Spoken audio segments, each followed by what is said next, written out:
Good afternoon, everybody. Good afternoon, sir. Good afternoon. Good afternoon.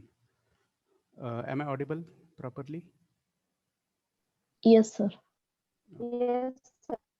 Okay.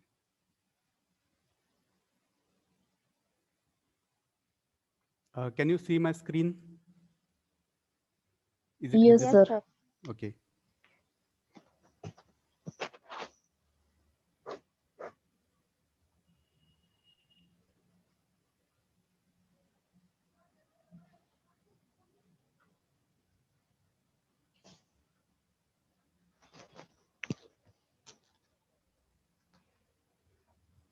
Uh, Good afternoon once again, and welcome for this second lecture of our subject, that is communication skills. So now total 13 students have joined.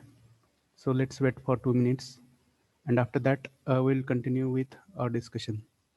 So can anyone brief about whatever we have discussed in our last lecture? Do you remember anything?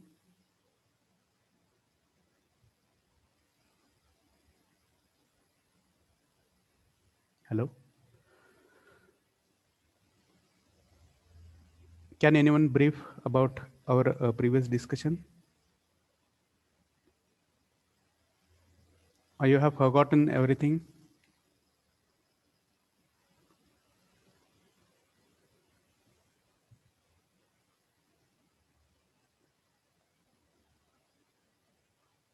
Here is Abhiraj Torune. Abhiraj, can you hear me? Yes, sir. Had you attended my last lecture, Abhiraj?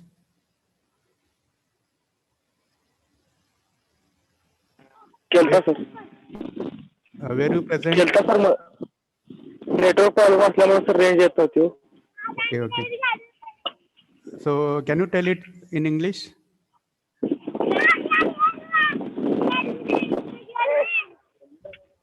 Torune, hello can you tell the same thing in English? No sir sorry sir. Okay, you'll try, okay? हां thank you sir. Anyone else?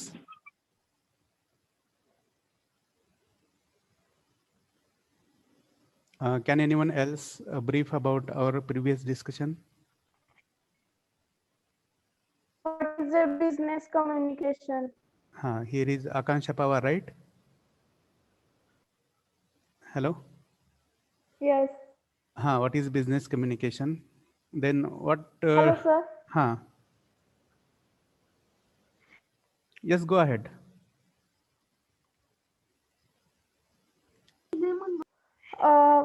Business definition.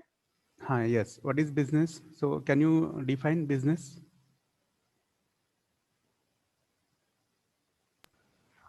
Exchange of product and services by money. Okay, on the basis of money. And what is communication?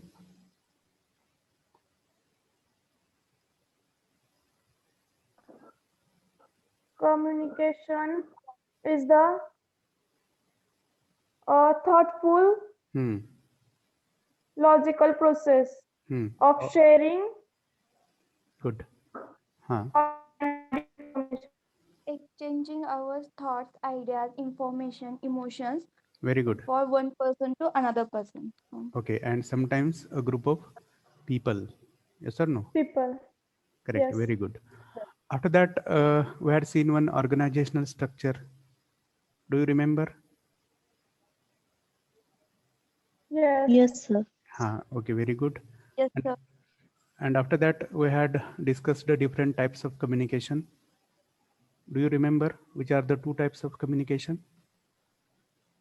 Yes, sir. Verbal And non-verbal. Verbal and Verbal non-verbal. and non-verbal. Very good. Verbal and non-verbal. Further, we had discussed that there are two types of verbal communication. So which are those? Oral and written. Very Oral good. and written. Written. Very good. And which is the another type of communication? Non-verbal. Non-verbal. Body No. language. Very good. In which there is scope for body language, maybe graphic language, different Graphic colors, language. signs, symbols. Yes or no? And after that, we had moved towards a discussion of different forms of professional oral communication. Right? Yes, sir. Huh. So, which are those forms? Presentation, Very good. meetings, Correct. speech, Hmm. interviews, Hmm. and group discussion, Very good. Uh, interpersonal talk. Very good. And I hope all are with the same track. And which are the types of written communication? Professional written communication. Office drafting notes, Hmm. circulars, Correct. memos, emails. Application letter, job related communication, job application letter, related. Very good. biodata, resume, Hmm. business correspondence, inquiry, Correct. Very good. So all these are collection letter. correct. Collection letters, sales promotion letters, then inquiry, Report. complaint, reports. Yes or no? So we have understood how this communication is very crucial in professional setup. And after that, we had gone for some conclusions, right? So it was just orientation. It was just introduction to that concept of communication. So after that, let us go ahead for this particular matter, which is related to our syllabus. So I hope you are on the screen and let's go ahead. Can you see the screen now? Yes, sir. Yes, sir. Okay. Yes, sir. What do you find there? Yes, sir. What is the matter on screen? Communication skill. Communication skills. Above that, what is the code of our subject? C116. C116. Very good. C116. Very good. And below that, you will find the teaching scheme. So there will be one theory lecture per week, and which will be for 1 credit. And laboratory, that is a lab practical, will be for 2 hours per week. That will be for also 1 credit. And in examination scheme, you will find that there is ISC for 25 marks. That is, what is ISC? I hope you have understood it. ISE. It is same for other subjects also. Sir, in semester. Correct. Very good. In semester examination. So such 3 tests will be conducted. There is some disturbance from someone's side. Please be aware. Please mute yourself. So this ISC examination is of 25 marks, and such 3 ISC examinations are conducted, and each examination carries 25 marks. Means 3 ISC examinations will have the weightage of 75. Are you clear? Yes, sir. Huh. Yes, sir. And out of those 75, Yes, sir. those 2 tests with highest score will be considered for your final mark accreditation. And second one is ICA, that is also for 25 marks. And under ICA, we are going to have some assignments during our practical sessions or during our lab sessions. So that is the scheme. So this ISC, you can see on the screen, ISC shall be based on 3 theory examinations, okay, conducted at institute level, covering above curriculum. So that curriculum we are going to see. Examinations shall include sufficient questions covering all topics or subtopics. So whatever topics are, we are going to discuss. Then next one is ICA, that is for 25 marks. And under ICA, we are going to have some 12 exercises or 12 assignments that will be covered during our practical sessions. So that is the part of ICA. Then here are course objectives. Do you know what are the objectives or goals? Objectives म्हणजे काय? एक तुम्हाला objective म्हणजे हे माहित आहे की वस्तुनिष्ठ प्रश्न, that is objective questions, yes or no? पण त्या ऑब्जेक्टिव्हचा आणि या ऑब्जेक्टिव्हचा अर्थ वेगवेगळा आहे. Can anyone explain what are the objectives?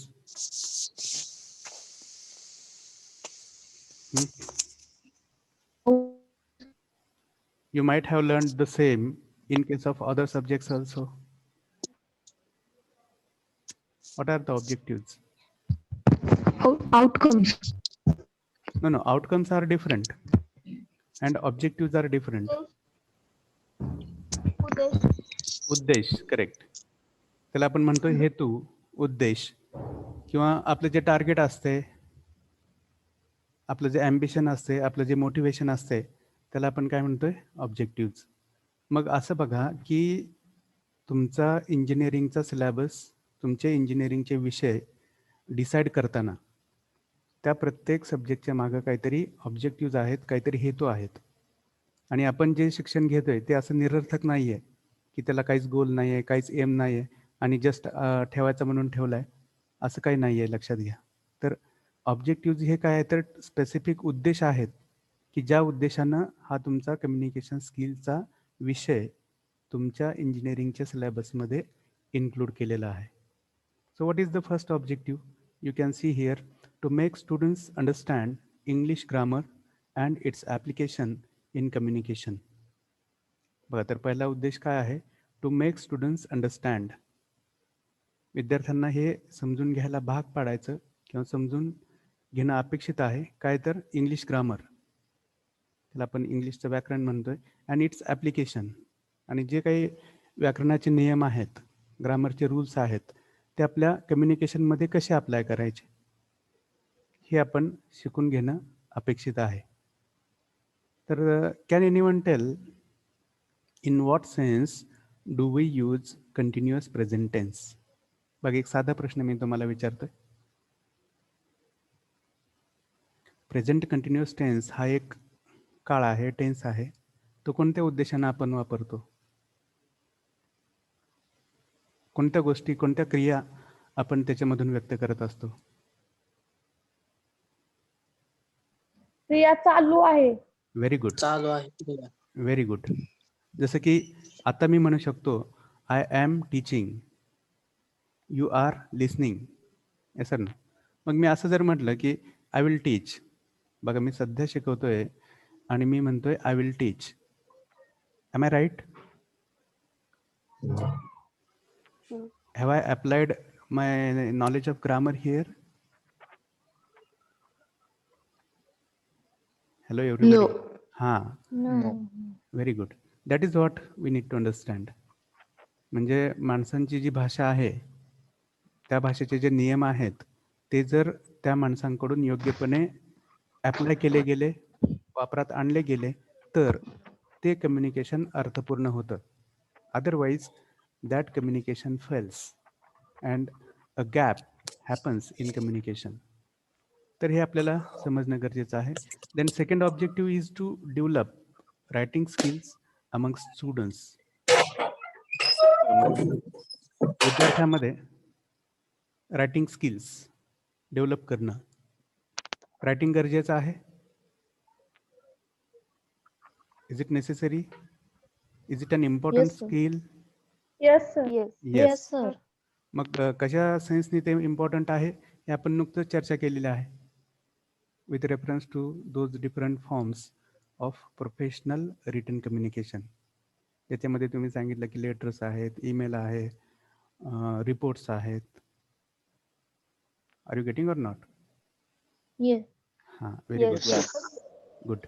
Then the third objective, third purpose behind this syllabus is to develop and enhance oral communication skills of students. Develop and enhance oral communication skills of students.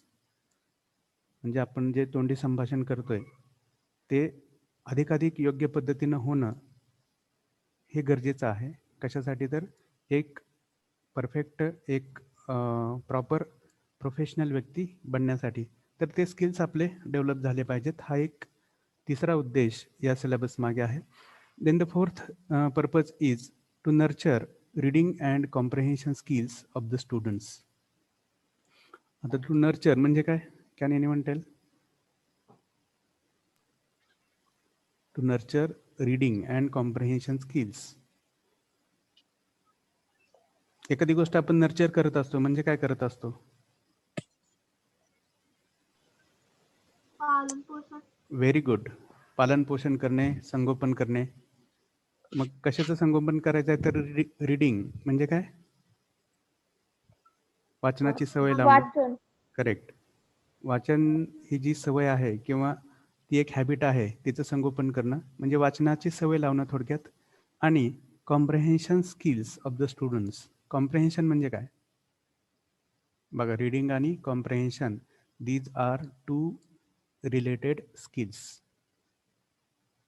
मग एखादी गोष्ट आपण वाचतो म्हणजे त्याच्यावर फक्त नजर फिरवतो का? की त्याच्या पलीकडं आपल्या मानसिक पातळीवर काहीतरी प्रक्रिया होत असते?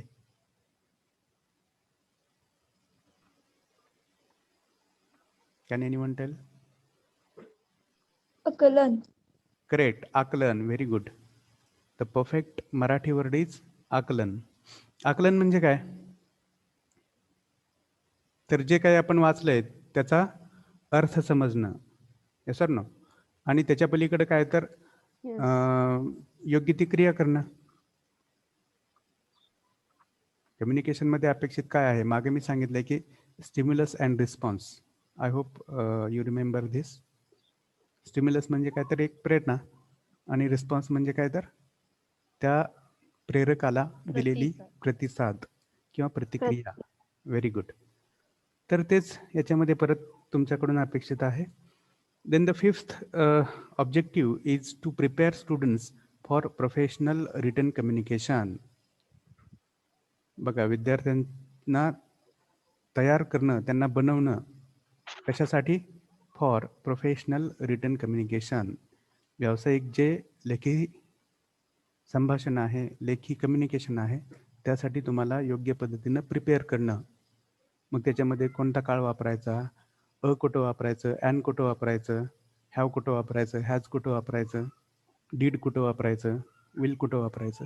So all those things will be the part of our future communication, future lectures. Okay.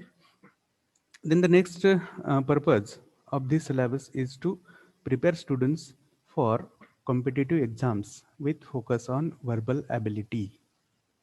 बघा, तुमचं आता ज्या कोणत्या कॉम्पिटिटिव्ह एक्झामिनेशन्स असतात, may be MPSC, UPSC and every or each competitive exam. In each exam there is scope for certain questions, certain weightage for grammar. बघा, तुम्ही MPSC मध्ये जरी बघितलं तर जे प्रिलिमिनरी एक्झाम असते त्याच्यामध्ये ग्रामरवर ठराविक प्रश्न असतात, कॉम्प्रिहेन्शनवर ठराविक प्रश्न असतात, किंवा जी तुमची भाषिक क्षमता आहे, व्हर्बल ॲबिलिटी आहे, त्याच्यावरचे प्रश्न असतात. त्याच्यामध्ये मग सिनॉनिम्स असतील, अँटोनिम्स असतील, किंवा वन वर्ड सबस्टिट्यूशन असेल. So there are different such forms of grammar which we need to understand as students. So these are the objectives. I hope you have understood why this syllabus has been put as one of your subjects in this university curriculum. Then the next part is course outcomes. Is my screen visible? Yes, sir. Okay. Yes, sir. Yes, sir. Good, good, very good. Yes, sir. तर outcomes म्हणजे काय? तर results. बघा, results म्हणजे काय? मराठीमध्ये काय म्हणतो आपण? एखाद्या गोष्टीचा आउटकम खूप चांगला आहे, परिणाम. Very good. निकाल. निकाल, परिणाम, रिझल्ट, है की नाही? एंड प्रॉडक्ट असं पण म्हणतो आपण त्याला, है की नाही? कन्क्लुजन म्हणतो कधी कधी. हे जवळपासचे शब्द आहेत. तर हे आउटकम्स काय आहेत बघा. तुम्ही हा विषय शिकून झाल्यानंतर तुमच्याकडून कोणत्या कोणत्या गोष्टी केल्या जाणार आहेत किंवा करणं अपेक्षित आहे ते या आउटकम्समध्ये कॅल्क्युलेट केलं जातं. तर त्याच्यामधलं पहिलं आहे बघा, frame grammatically correct sentences for day to day communication. बघा, हा कोर्स शिकून झाल्यानंतर तुम्ही सक्षम बनणार आहात कशासाठी? For framing all sentences which are grammatically correct. Is it understandable? Have you got it? Got it. हां, Yes, मग sir. याच्यामध्ये मी एक साधा प्रश्न तुम्हाला विचारतो. आपल्या कम्युनिकेशनमध्ये ग्रामर महत्त्वाचा आहे की नाही आहे? आहे. Yes, sir. It is a सगळ्यांना हे पटतंय? Yes, sir. Yes, sir. Yes, sir. Very Yes, good, sir. Very good. So you are Yes, sir. On very right track. Yes, sir. Your approach is very right that grammar is essential for effective, proper, meaningful communication. Very good. Then the second outcome is use numerous appropriate words and sentences in written communication. बघा, हा course शिकून झाल्यानंतर तुम्ही अनेक शब्द, numerous म्हणजे अनेक, और असंख्य म्हणू शकतो आपण, शब्द वापरू शकाल कशामध्ये? तुमच्या रिटन कम्युनिकेशनमध्ये. मग जे कोणते मेल्स तुम्ही ड्राफ्ट करणार आहात, जे कोणते लेटर्स तुम्ही लिहिणार आहात, जे कोणते रिपोर्ट्स लिहिणार आहात, त्या सगळ्यामध्ये तुम्हाला ते वेगवेगळे शब्द वापरता आले पाहिजेत, ते अपेक्षित आहे. कारण फायनली काय आहे बघा, words are the carriers of meanings. Do you agree with me? माझ्या मनात जे भावना आहेत, जे विचार आहेत, जे काय मला वाटतंय, Yes, sir. ते सगळं शेवटी कोण कॅरी करत असतं? कोण कॅरी करत असतं? बघा, मी म्हणतोय आपल्या तोंडातून बाहेर पडणारे Words. Correct. Very good. Word. Words. म्हणून तर आपल्याला शब्द. त्या प्रत्येक शब्दाची काळजी घ्यावी लागते आणि म्हणूनच आपण असं म्हणत असतो की words are like weapons. Sir no? Yes, sir. Yes, sir. त्यालाच मराठीमध्ये Yes. काय म्हणतो आपण? शब्द हे काय आहे? वेपन, शस्त्र. शस्त्र आहे. हाय की नाही? घातक. हां, जे घातक आहे. करेक्ट. ओके. पण घातक आहे, त्या बाजूला विधायक पण आहे. म्हणजे आपण कसा वापरतोय त्याच्यावरून. कारण शब्द माणसाला लागत असतात. Do you agree with me? बघा, आपण म्हणतो की हां, आपण म्हणत असतो की त्यांना असं बोलायला नाही पाहिजे होतं, त्यानं तो शब्द मला माझ्या बाबतीत वापरायला नाही पाहिजे होता. हे सर नो? कारण शब्द हे लागत Yes, असतात sir. माणसाला. Very good. तर त्यांचा जपून काळजीपूर्वक वापर करणं हे पण आपल्याला शिकायचं आहे या कोर्समधून. Then the fourth outcome is read, comprehend and answer the questions based on a passage. बघा, हे तर तुम्ही मागे पण तुमच्या क्लासेसमध्ये केलेलं आहे. समजा 1ली ते 12वी पर्यंत हे तुम्ही शिकलेले आहात. रीडिंग कॉम्प्रिहेन्शन म्हणजे काहीतरी एक अनसीन पॅसेज असेल, तो पॅसेज आपण वाचायचा, त्याचा अर्थ समजून घ्यायचा आणि त्या पॅसेजवर आधारित जे प्रश्न आपल्याला विचारलेले आहेत त्या प्रश्नांची उत्तर द्यायची. So I think it is not a new thing for you. Is it new for you? No. Yes. Okay, very good. No. Good. Then the No. fifth outcome is draft letters. बघा, आपण जे पहिल्या लेक्चरमध्ये discuss केलंय ते सगळे इथं गोष्टी आहेत. Draft letters, emails, write paragraphs and essays with appropriate content and context. तर बघा, हा कोर्स शिकून झाल्यानंतर तुम्हाला हे सगळं करता आलं पाहिजे. आपण जरी म्हणत असलो की यात काय अवघड आहे, तर प्रत्यक्ष आपण जेव्हा लिहायला जातो त्यावेळेस कळायला लागतं की प्रत्येक शब्द कशी आपली परीक्षा पाहत असतो. Do you agree with me? Yes. Yes, sir. Yes, sir. Yes, sir. हां, आणि नेमकं तेच स्किल आपल्याला या सिलेबस मधून डेव्हलप करायचं आहे, ते शिकायचं आहे आपल्याला. Okay. Then the last outcome is solve verbal ability questions in competitive examinations. तर ज्या कोणत्या स्पर्धा परीक्षा तुम्ही भविष्यात देणार आहात, त्या स्पर्धा परीक्षामधले भाषेवर आधारित जे प्रश्न आहेत ते प्रश्न उत्तम पद्धतीने तुम्हाला सोडवता यावेत. तो पण या सिलेबस मागचा एक पर्पज आहे, तो एक आउटकम आहे की जो तुमच्याकडून अपेक्षित आहे. So I hope you have understood what the objectives of our syllabus are as well as what the outcomes of our syllabus are. So let's proceed Yes. further for the next slide. Yes. What do you see on the screen now? Yeah. Yes, sir. English grammar. Grammar. Very good. So here our syllabus starts. Means whatever the content of our syllabus is, you will understand it here. मग त्याच्यामध्ये unit 1 आहे बघा, English grammar. त्याच्यामध्ये पहिला point कोणता आहे? Article. Articles. Correct. त्याला आपण मराठीमध्ये काय म्हणतो? बघा, हे ऍक्च्युली सगळं तुम्ही शिकलेलं आहात. कोणाकडून तरी डिस्टर्बन्स येतोय, please mute yourself so that our communication will be proper. Am I audible to you? Yes. Yes, sir. Yes, sir. Good. Yes, sir. Yes, sir. Okay. आर्टिकल्सला मराठीमध्ये आपण काय म्हणतो? उपपदे. उपपदे. Very good.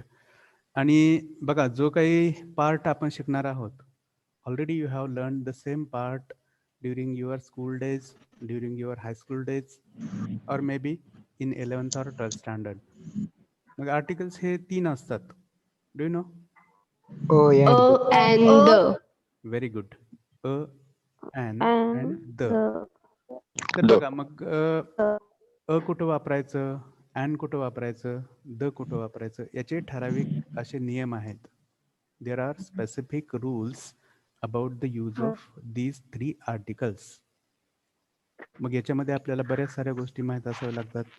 कॉन्सोनंट साऊंड्स कोणते कोणते आहेत, व्हावल साऊंड्स कोणते कोणते आहेत, सिंग्युलर काय असतात, प्लुरल काय असतात, जनरल काय असतं, कॉमन काय असतं, पर्टिक्युलर काय असतं. तर हे जेव्हा संदर्भ आपले क्लिअर होतात, त्यावेळेस we can use those articles in a proper manner. मी असं म्हणू शकतो का, I have an pen? No. No, sir. Why not? Why not? Why am I wrong? बघ, आपले लास्ट And it 10 मिनिट्स राहिले. And it's wrong, sir.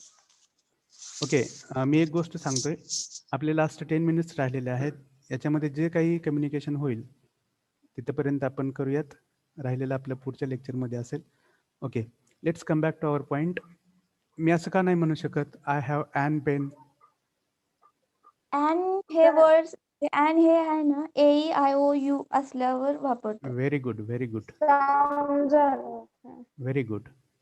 म्हणजे थोडक्यात काय, तर अॅन हे जे आर्टिकल आहे ते आपण वावल साऊंडच्या पूर्वी वापरतो, त्यालाच आपण स्वर असं म्हणतो. आणि हे स्वर कोणते कोणते आहेत इंग्लिशमध्ये? तर 5, जे आता तुम्ही सांगितले. AEIOU. Very good. आणि मराठीमध्ये ते कोणते कोणते आहेत? बघा, आपण पहिलीमध्ये शिकलोय बघा सगळेजण. A, A, E, E. Very good.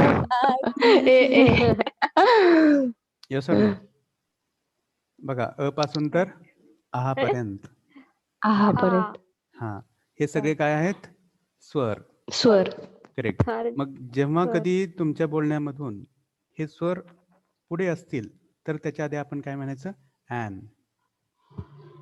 आहे की नाही? हा. आणि या प्रत्येक स्वराचे काही व्हेरियंट आहेत, व्हेरियंट्स आहेत. व्हेरियंट्स म्हणजे काय, तर रूप.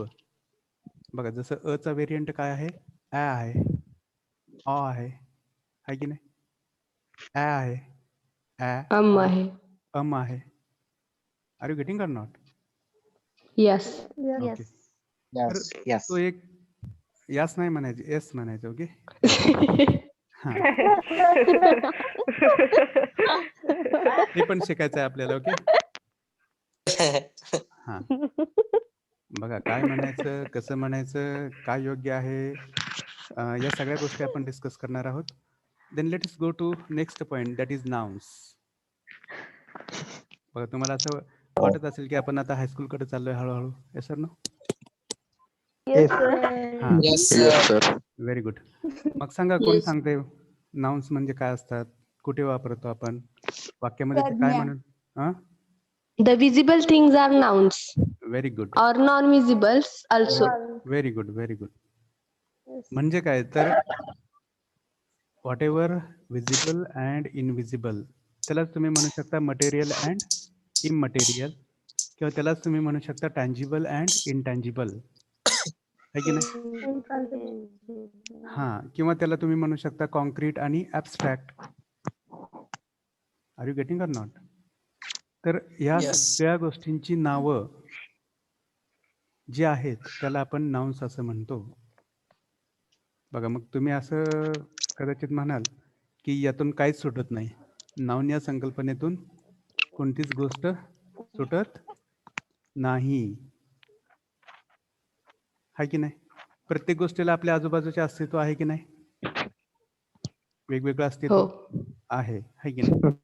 मग मी सगळ्यांनाच एकच नाव दिलं तर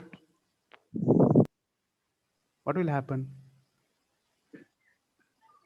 बघा, माझ्या आजूबाजूला 100 गोष्टी आहेत आणि त्या सगळ्या 100 गोष्टीला मी एकच नाव दिलं, पेन, आणि सांगितलं की मला पेन द्या. तुम्ही काय देणार मला?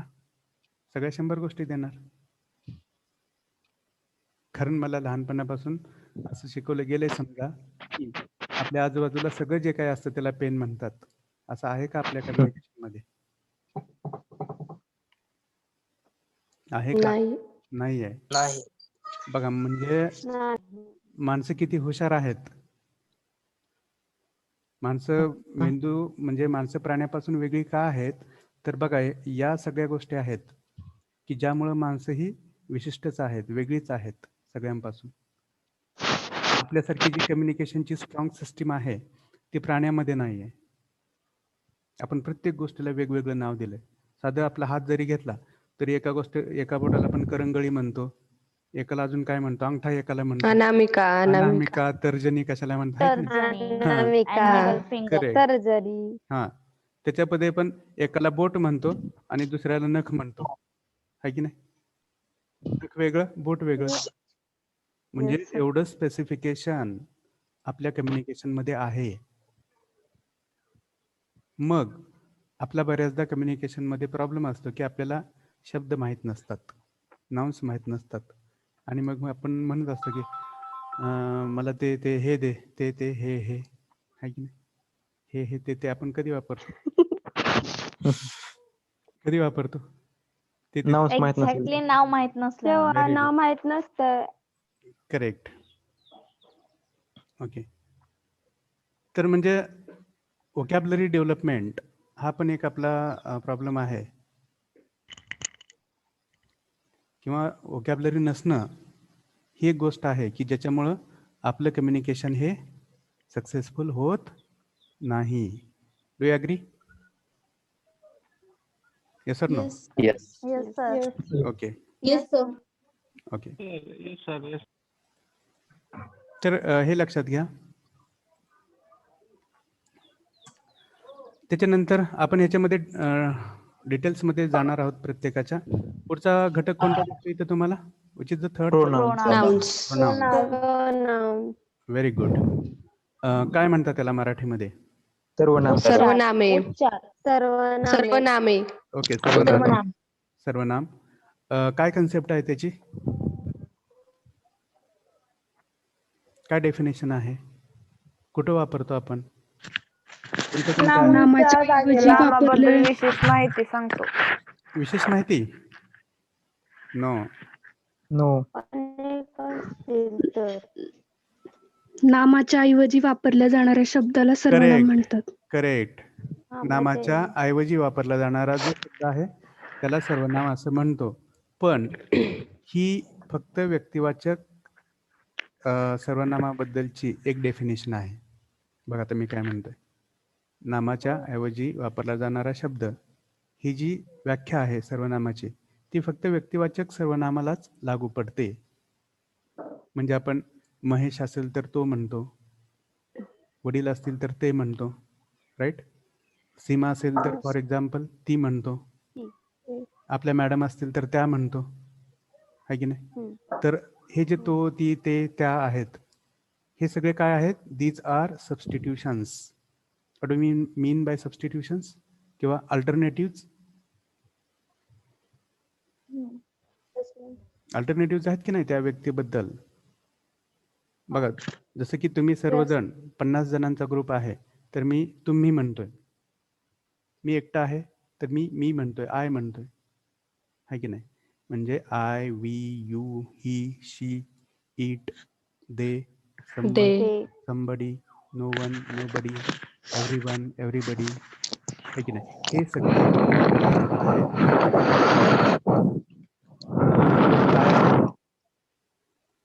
All these R pronounce. मग परत जसं मी म्हणतो तसंच माझा पण म्हणतो, माझा, माझी, माझे, आहे की नाही. मला असं पण म्हणतो, मी स्वतः असं पण म्हणतो. मग हे त्याचे व्हेरियंट्स आहेत, लक्षात घ्या. याच्यामध्ये खूप साऱ्या गोष्टी आपल्या डिस्कशनच्या आहेत, खूप साऱ्या गोष्टी समजून घेण्याच्या आहेत. त्या आपण पुढच्या लेक्चर्समध्ये डिस्कस करणार आहोत. Which point do you find as the next point here? Verbs. Verbs. Very good. Verbs. काय म्हणतात त्याला मराठीमध्ये? क्रियापद. क्रियापदे. ओके. क्रियापदे. What? क्रियापदे. Very good. Kriyapade. What can be the definition of verbs? A word which shows an action is called verb. Okay. The words which show any action are called as verbs. बरं, ही एक अर्थवट definition आहे. मी समजा असं म्हटलं की he is a student.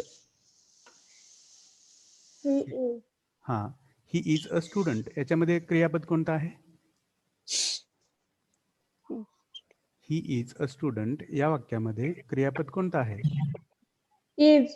Is. Okay, very good. मग याच्यामध्ये ते काय दाखवतंय? Is it an action?